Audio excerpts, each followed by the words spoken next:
Thing I want to point out to you is next Wednesday, the 20th, you have a in-progress painting critique. Your painting is the 2x2 foot painting. It is in progress. It does not have to be finished, but it has to be at minimum 50% finished. Let me be clear. If your background is 80% black and you just paint one value black on 80% of your board, I do not consider that 50% completed. I want you to be well into your paintings, and we're going to do the critique here. You're going to come to class with your painting, and you're going to stand in front of the class with your painting, and you are going to orally discuss your process. Now, this is different from talking about the painting. What I mean by process is I want to know what your process is for having to establish a relationship with this project. Are you comfortable with the paint? Did you discover a particular way of using the paint and applying it? Are there challenges? Are there things you don't like about what you're doing on the painting? Process could also include, you're a typical procrastinator. You just started the painting last night. You don't know why you procrastinate, but here's some examples of how you have. That's part of your process. If you don't follow instructions, that's part of your process. I'd like for you to talk about that. But I'm interested in knowing what your work process is for a project of this scale. You should be at least 50% completed so that you and I both feel comfortable with your moving forward and finishing this painting off. You cannot establish a process, an understanding of a process, if you start the painting the night before. Clearly there are problems if you started the night before and major issues related to your process that you could easily talk about, okay? Now, you're not going to get a good grade for it, but you are going to be graded for half of that final grade. Sometimes people don't show and they get a 0 for that half of the final grade. I also reserve the right, if I see that you have figuratively painted yourself into a corner, I will strongly suggest that you start over again, white it down with gesso, retrace it, and begin again. I want to warn you that your paintings are going to be very revealing to me. So you don't even really have to talk about it. I want to know how perceptive you are with your process and how what you say matches up with what you're showing. If you show painting from you started the night before, it will show. If your words are shallow and you're talking about just sort of stuff you really haven't really thought about, it will show. So my encouragement for you is to be as honest as you can and to be as candid as you can with talking about your process related to this painting. Does that make sense? Now, the thing is that, we have we initiated this process with the idea of having to approach it from a hyper-realistic position. But 90% of you are not going to be able to achieve that because it's not who you are. It's not part of your process. 100% of you, this project is set up to have you understand what your process is for doing work like this. And the more you do, the better you understand yourself and you understand the goals that you set for yourself in a project like this. So please keep that in mind, that this is all about process. I'm not going to ask you to come with research and statistics to the topic that you've discussed. It's really going to be about your process only, okay? Questions? Sure. This painting is supposed to be in grayscale value, Yes, sir, correct? black and white. Okay. Anything else? No? Okay. It's an important day. Don't miss it. Don't be late. Okay? I will be asking you questions and, okay, let's move on. So, last class, I asked you guys to provide me with a swatch, your perfect gray in 50%.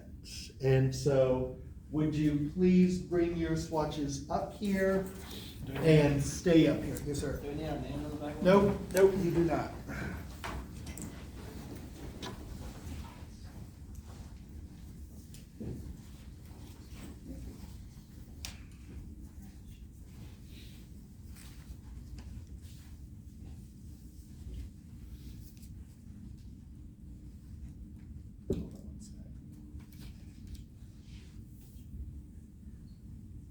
They look about the same to me. Sir? I said, they look about the same to me. Joking, God.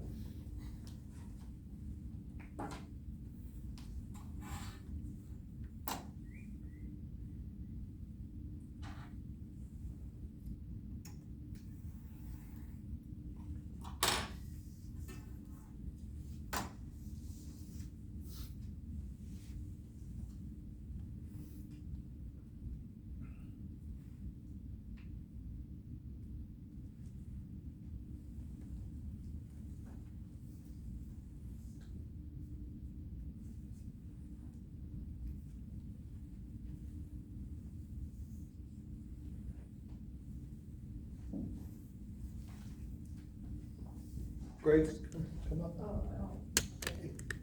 Still need you to see.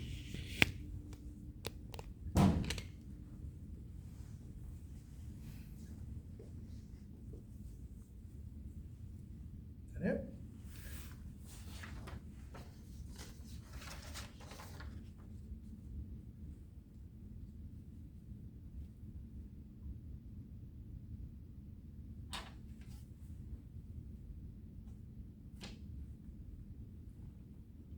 Kind of cool. Squint your eyes. What do you see? What do you see? Many different grades. Any different grades? Okay, what else? What do you mean by that? Can you be more specific? What do you see? Yeah. A lot of values? What do you mean by that? It's like different shades, basically what he said. Okay, clarify it. Some of them have more or less of different hues, like. Thank you. So we could see a green, we could see a violet, so we see different properties of color, correct? Good. And then let's talk about value. We see some are lighter and some are lighter, right? And they kind of stand out like a sore thumb, right? So what we're going to do, and what we're used to doing, is we're going to put darks next to darks and lights next to lights, right? Hue is value. Okay, move this one out. And I'm not gonna go real crazy doing this, but so then I'll move this over here and move these over here.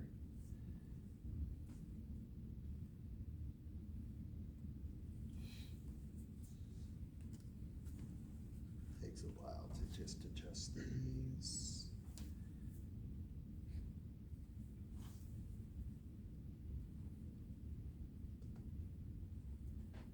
Then this, wow, leave that, I'm gonna just switch these two, because this is darker than this, right? I have to move this out, because it's sticking out like a sore thumb. These over, I should move that over, but I'm not gonna go too crazy. Okay. So far,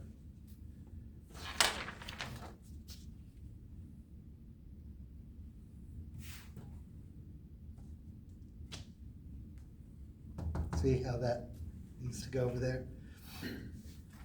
That's okay, we'll leave that there for now. Now, did we hit 50% in this palette? Out of all these, Out of the range? I would, maybe one of them is 50%. Maybe one of them really, squint your eyes. This is 50%. So what this tells me is the majority of the students in the class understand what 50% is. Have it up here, they have it in here. You see this value here, what number would you give it? That's a green more than, Value, not hue. What value? Would you see how dark it is? 70. Maybe a 60, 65. But still, we're not at a 90, we're not at a 20, okay? Here, I'd say it's probably in the 45, 40, but everybody has developed a sense for value. What's also interesting, and I'm going to do from this range on, is now let's talk about hue. Do you see subtlety of hue? Who is correct? Which is the perfect value? Any thoughts? What do you think?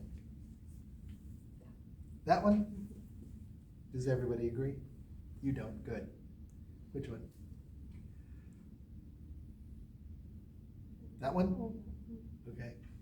Who's right? They're both right. I'll tell you why. Take your seats.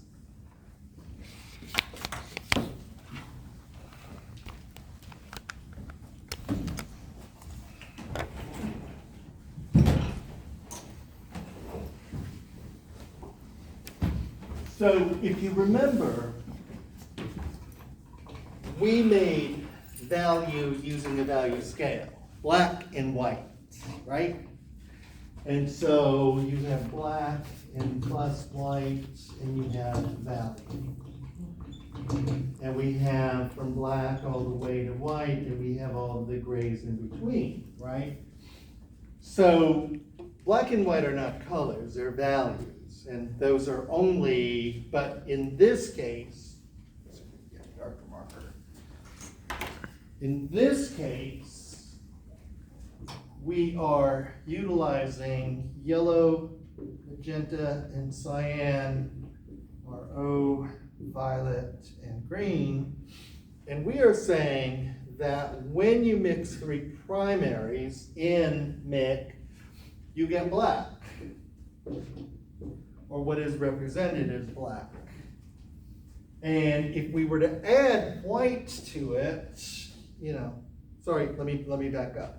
So if you add equal properties of this, you are technically supposed to get black. And if you get a black and add white to it, you could then tint it, all right? But you still have color.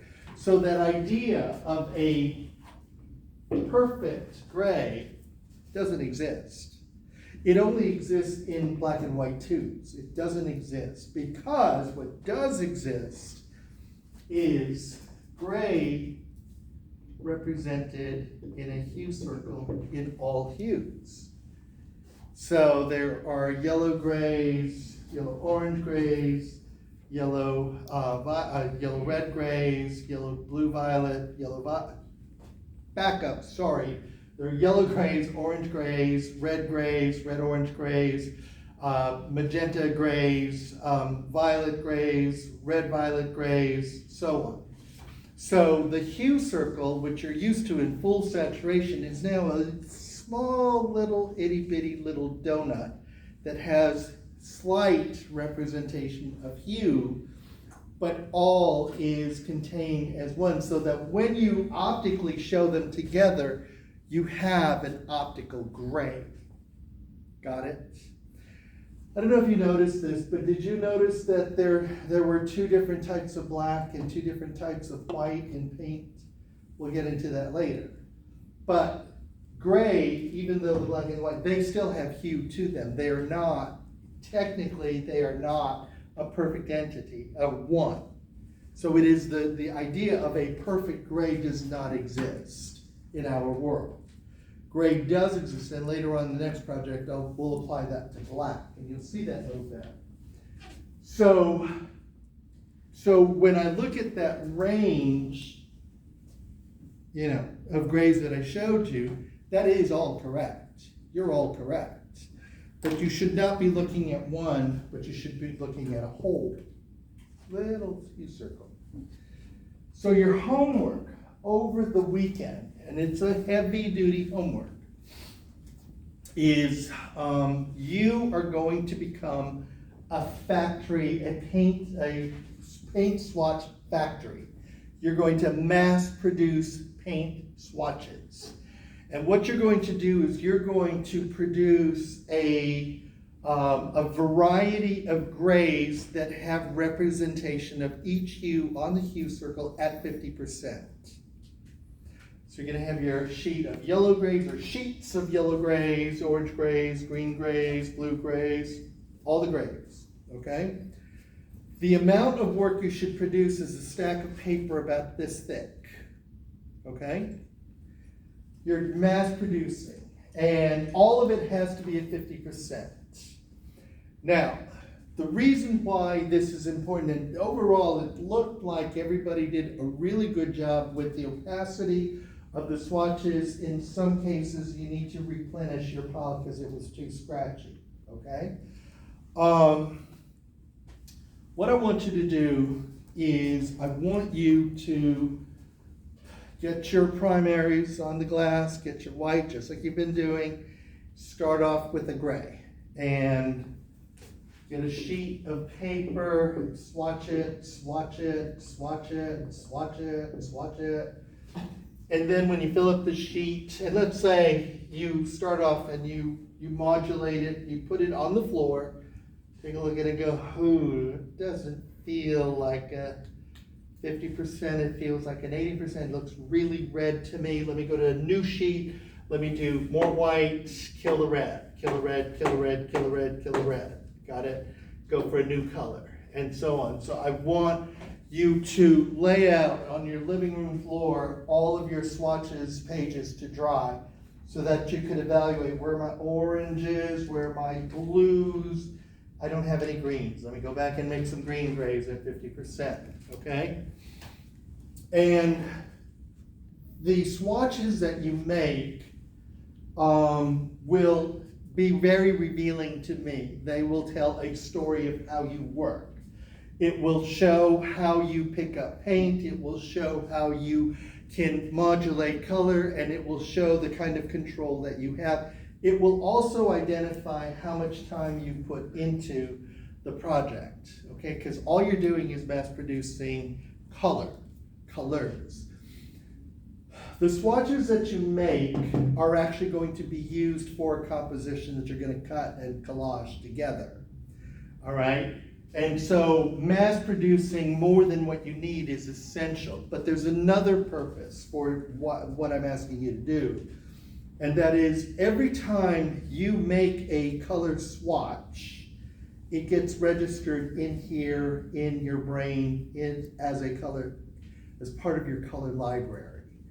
And what you're doing is your brain is registering what those colors are going in here, so that at some point you're going to see a color and go, I know this color, I made this color, I know what's in this color, okay? You will have that familiarity, so even if you don't use it for your composition, you will use it up here, and you will use it in time, and you will have an established color library resource in your head. Doing this project, if you do it well, and if you do it long enough, you're going to get control over the color palette. You're going to get control over the pigment, and you're going to get control over the ability to get the color that you need, okay? It's going to be a huge challenge. As a matter of fact, Grace, may I have your sheets?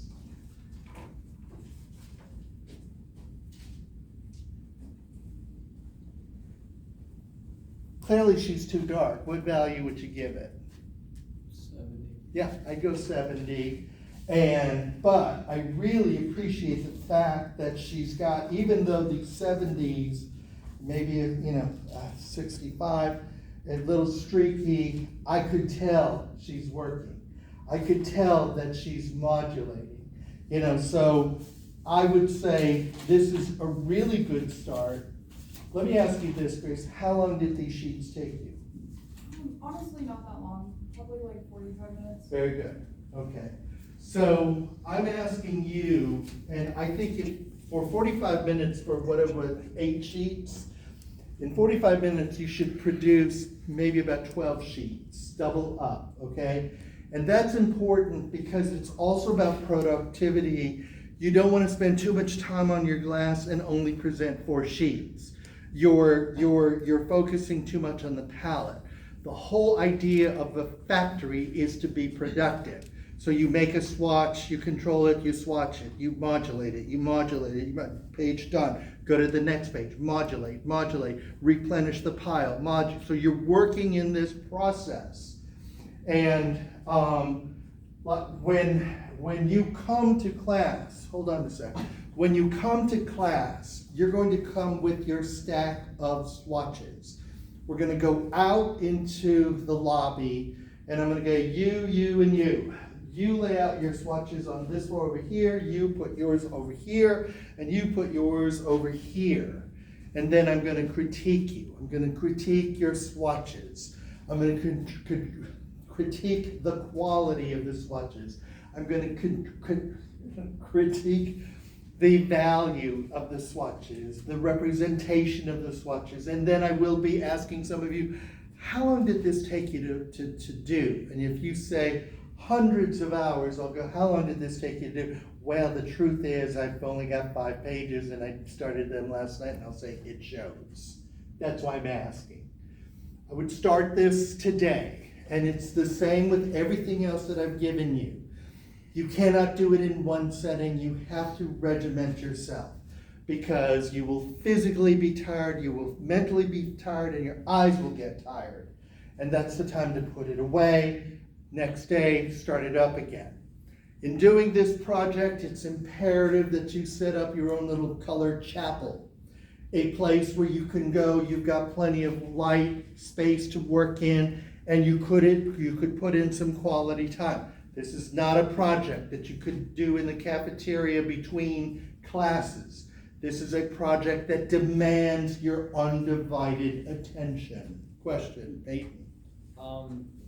I kind of remember if you said that if there was a certain number, but do we just do as many as we can, or? Mass produce. Nothing is in vain, nothing gets wasted. Yeah. Nothing.